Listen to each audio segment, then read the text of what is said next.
देखिएगा, विजयनगर साम्राज्य का जो अंतिम भाग है ये, इसके बाद जो पूछा जाता है 5-6 नंबर का क्वेश्चन कंप्लीट हो जाएगा। हमको ये जानना है विजयनगर साम्राज्य में कौन कौन यात्री आए।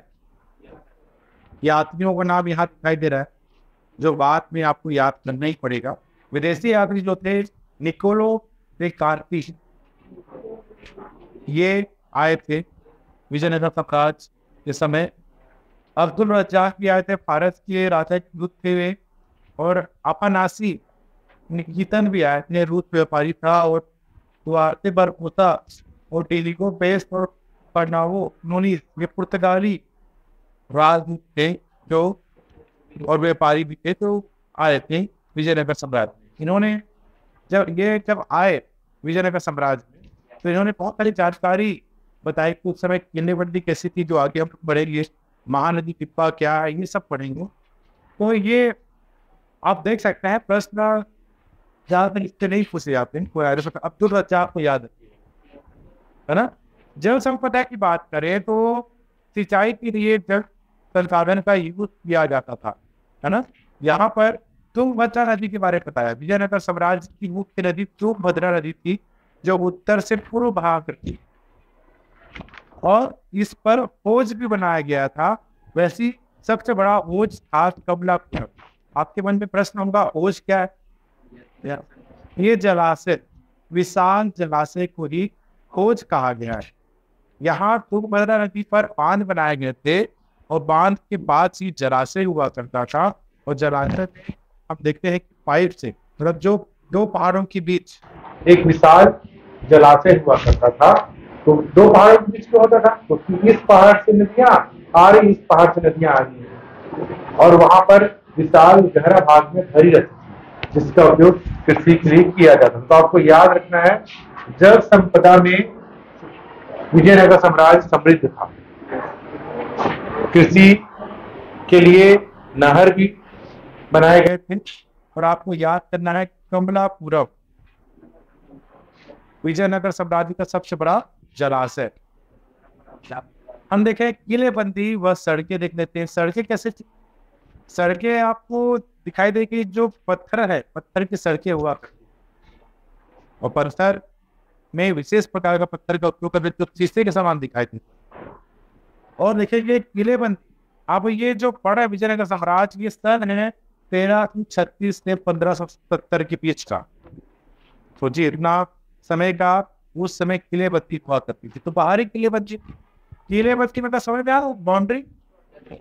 कोई भी विदेशी आक्रांत या विदेशी आक्रमण करने वाला या पड़ोसी राज्य आक्रमण विजयनगर साम्राज्य में ना करे, इसके पहले क्या था, एक दो किलेबंदी, एक बाहरी किले, पत्थरों से बना हुआ, जो बड़े बड़े पत्थर होते थे, उससे बड़े दीवार बनाए जाते। और आपको यहाँ पर सोच के आश्चर्य होगा, जो कृषि हेतु जो भूमि थी और जो जंगल थे, वो भी इस किलेबंदी के अंदर थे। मतलब बाहरी आक्रमण करने वाले जब विजयनगर साम्राज्य पर हमला करे, भारी मात्रा में सैनिक जब आए, तो कृषि योग्य अन्न ना मिले उनको खाने को, रसद ना मिले, और जंगल भी ना मिले, मतलब जल लकड़ियों। तो इस कारण ये इसका विजयनगर साम्राज्य में बारिश की बची भी थी। इसके बारे में कहा भी गया है, आपको यहाँ पर पेज नंबर 146 में दिखाई दे रहा है। आप देखिएगा, पेज नंबर 146 निकालिएगा। अब्दुल रज्जाक ने कहा, ये बोल रहा है, पहली दूसरी और तीसरी दीवार के बीच जीते हुए खेत और बगीचे तथा आवास है। देखिए, मतलब किलेबंदी की गई है कृषि योग्य भूमि का, कि जो युद्ध करने वाला व्यक्ति जो सैनिक है, वो जब विजयनगर साम्राज्य पहुंचने से पहले ही उसको अन्न ना मिले।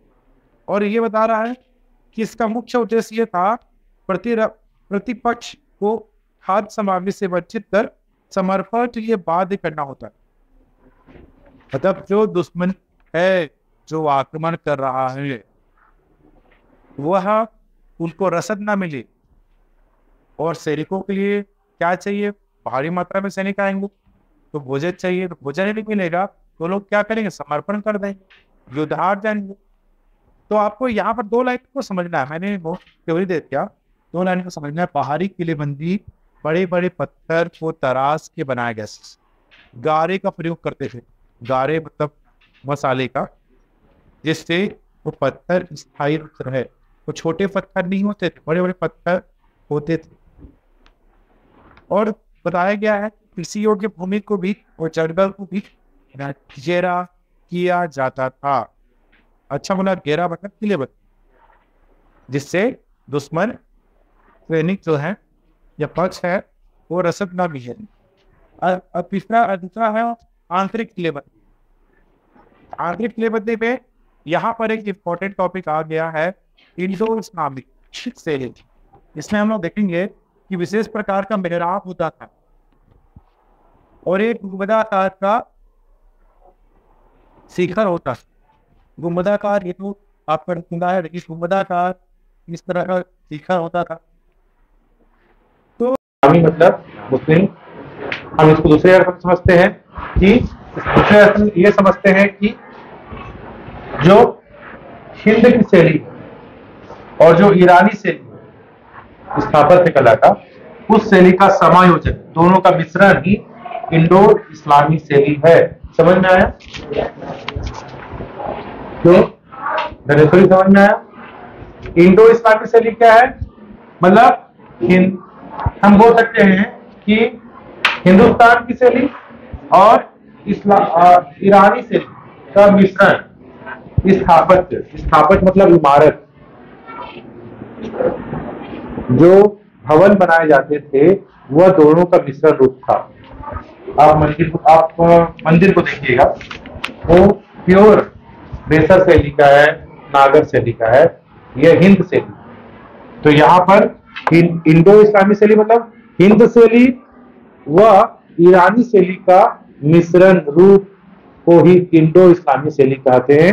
ये किसके संदर्भ में? स्थापत्य के संबंध में। इमारत पहले ऐसे बनाते थे। जब हम देखते हैं सल्तनत काल में मुस्लिम लोग भारत आए, तुर्क से और ईरान से क्या लाए? स्थापत्य शैली, कैसे भवन बनाते हैं। जब यहाँ आए तो यहाँ मिश्रण रूप हो गया हिंदुस्तान का भी इमारत का शैली, और जो आए थे ईरान, तुर्की, उनका भी शैली का मिश्रण रूप ही इंडो इस्लामी शैली का। हम इसको प्योर इस्लामी शैली नहीं बोल सकते, ना इसको इंडियन शैली बोल सकते हैं, ये मिश्रण शैली। ये प्रश्न पूछता है ना, बन जाए।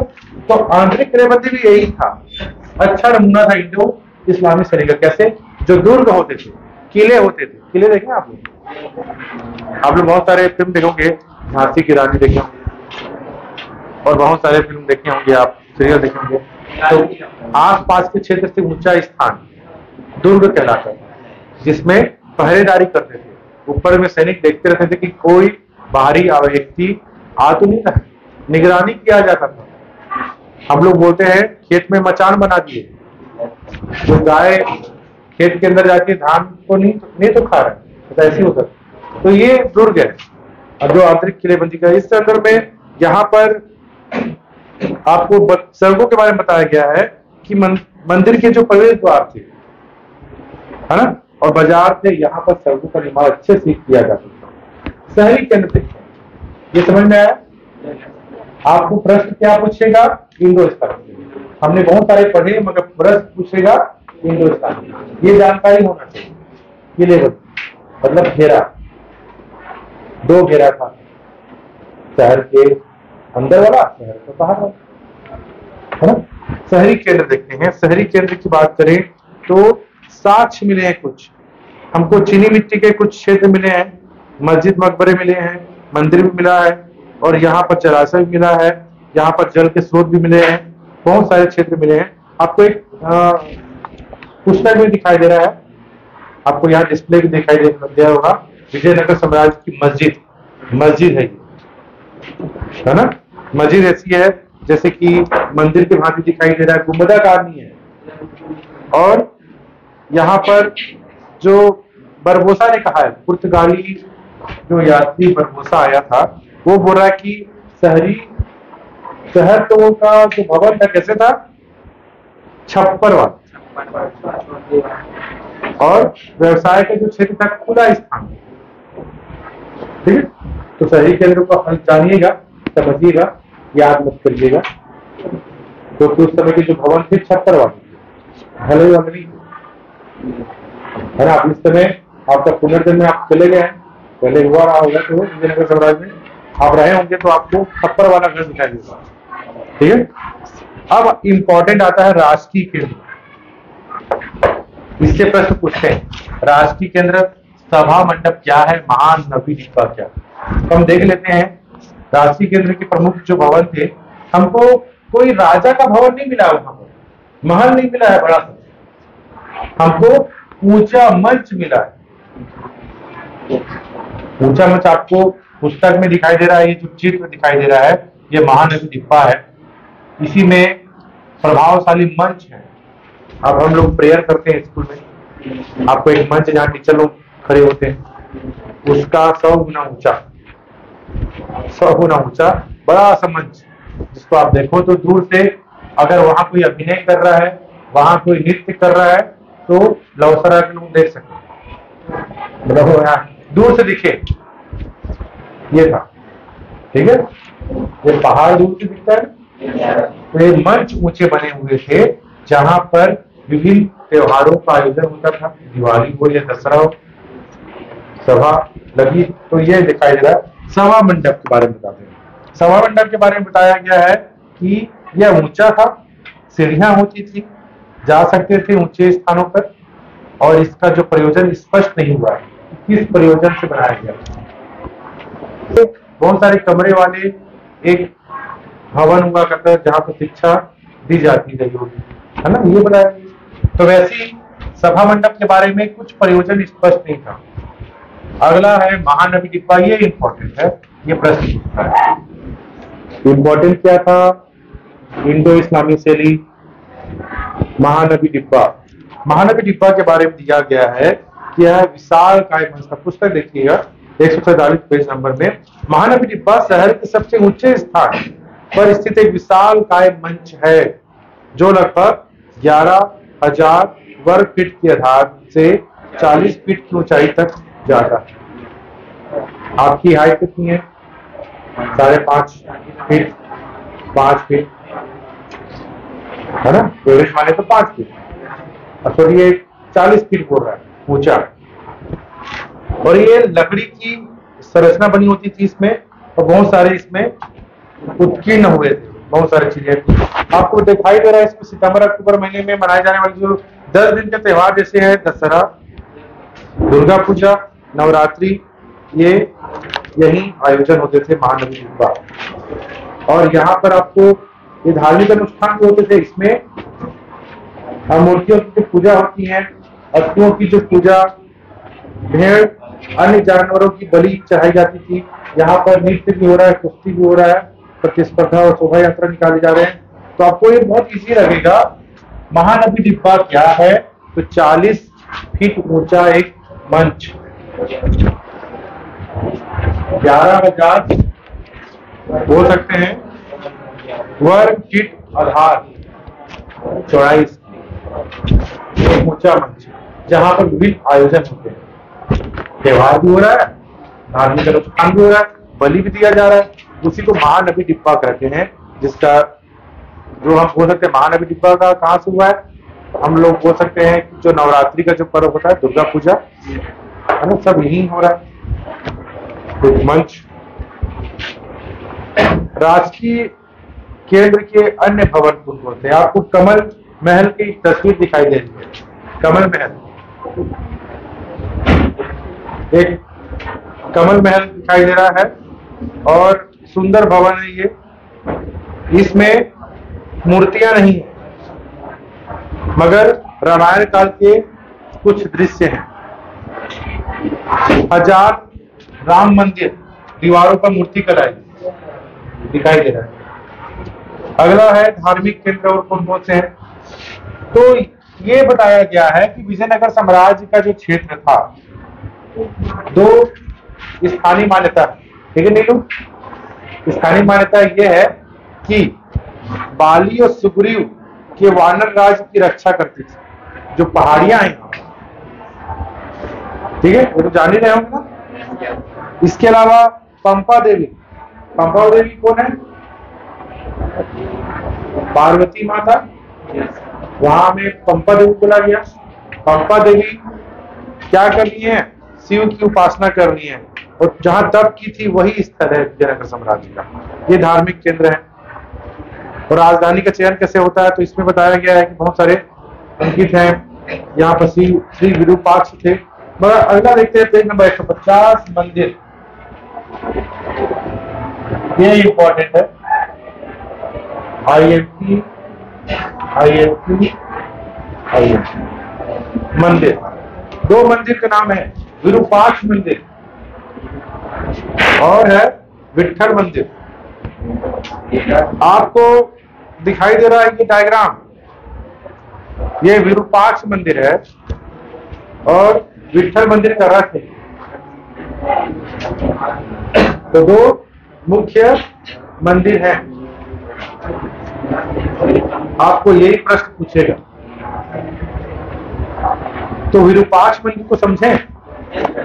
देखिएगा, विरूपाक्ष मंदिर का निर्माण कई शताब्दियों में हुआ था, किंतु यहाँ प्राप्त सबसे प्राचीन मंदिर का निर्माण 9वीं 10वीं शताब्दी में हुआ था। विजयनगर साम्राज्य की स्थापना के बाद इस मंदिर को और अधिक विकसित किया गया। मुख्य मंदिर के सामने मंडप का निर्माण कृष्णदेवराय ने अपने राज्यारोहण के उपलक्ष्य में कराया था, जिसे सूक्ष्मता से उत्कीर्ण स्तंभों द्वारा सजाया गया था। पूर्वी गोपुरम का निर्माण भी उसने ही कराया था। मंदिर में सभागार में संगीत, नृत्य, नाटकों, विशेष कार्यक्रम का आयोजन होता था, जिनमें देवताओं की मूर्ति भी कार्यक्रम देखने के लिए रखी जाती थी। कुछ सभागारों का प्रयोग देवी देवताओं के विवाह उत्सव में आनंद मनाने और कुछ प्रयोग हेतु झूला झुलाने के लिए। तो ये आप देख रहे हैं विरूपाक्ष मंदिर है।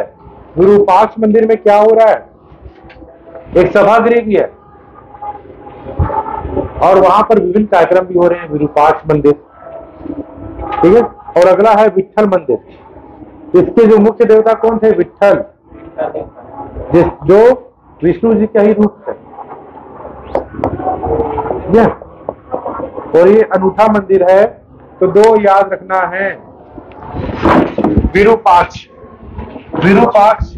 मंदिर, आपको दो मंदिर याद रखना है,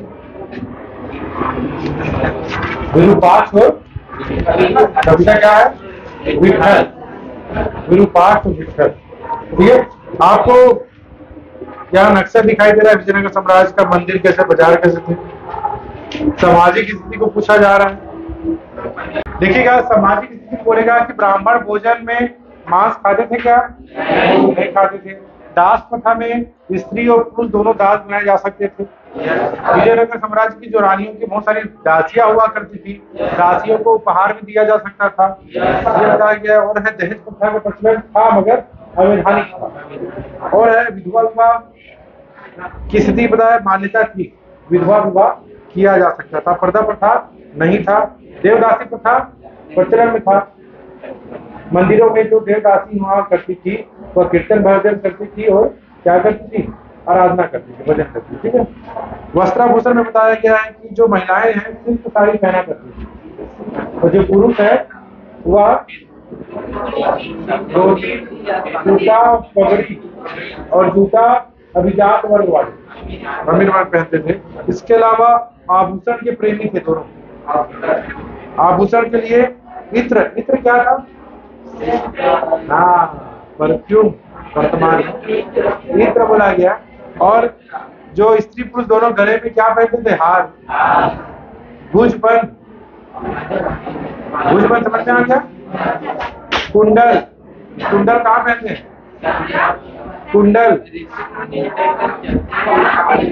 अरे नहीं जा रहे, कुंडल कहाँ में पहनते हैं? नथिया हाथ में। तो ये चाहे स्त्री हो चाहे पुरुष पहना करते हैं। अमोद प्रमोद के साधन भी थे। यहाँ पर एक वोमलाट एक प्रकार का छाया नाटक था। शतरंज जो होता था, पासा भी खेलते थे। तलवारबाजी, जुआ, चित्रकारी, तमाशा, मछली पकड़ना है और गणिकाएं भी थी। तो इस प्रकार से विजयनगर साम्राज्य का जो सामाजिक कंप्लीट हो जाता है और इसमें इंपॉर्टेंट आपको याद रखना है महानदी गुफा, इंडो इस्लामिक शैली मंदिर, 2 मंदिर थे, याद रखना है। कुछ महत्वपूर्ण प्रश्न है यहाँ पर। यूनिस के अनुसार बोला गया है भेड़ बकरी के मांस, सुअर मृग मांस, तीतर मांस, खरगोश, कबूतर, बटेर सभी पक्षियों, चूहे, बिल्ली, छिपकली बिका करती थी। छिपकली के भी मांस नहीं खाया जाता है। तो इस प्रकार से है, तो बहुत इंपॉर्टेंट है, स्मरणीय बिंदु को पढ़ लीजिएगा। और ये टॉपिक कंप्लीट हो जाता। नेक्स्ट अध्याय 8 होगा किसान जमींदार कृषि समाज, ये नेक्स्ट क्लास, ठीक है। कोई दीवाना कहता है, कोई पागल समझता है, मगर धरती की बेचैनी को बस बादल समझता है।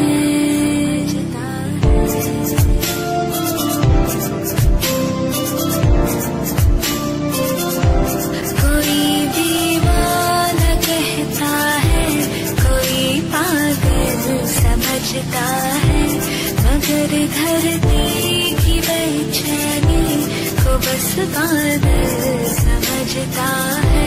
मैं तुझसे दूर कैसा हूँ तो मुझसे दूर कैसी है, ये तेरा दिल समझता है या मेरा दिल समझता है।